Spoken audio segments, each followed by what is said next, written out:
Okay guys, itatry natin kung hanggang ilang kilo yung makakain ni SpongeBob.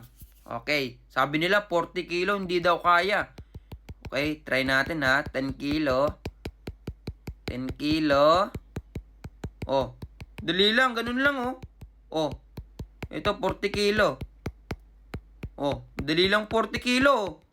Imposible ka daw lumagpas ng 40 kilo. Oh, imposible nga ata. Okay, bilisan natin ng top. Ba't ayaw naman nito?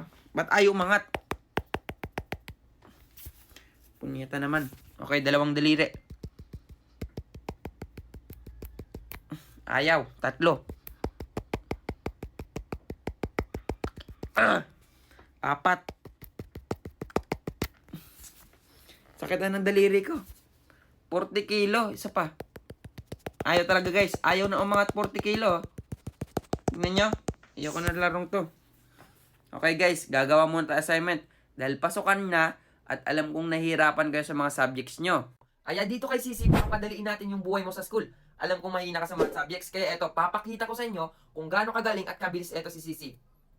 Hello Sisi? Hey there. It's nice to hear from you. Diba? What's on your mind today? Eto, papakita ko sa inyo guys ha. 5 plus 5. Madali lang yan. Nasagot niya na agad kasi madali lang. Eto, hihirapan natin.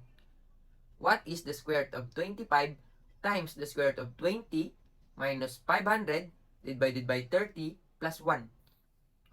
Diba? Sobrang hirap na yan. Tingnan nyo. Nasagot niya agad.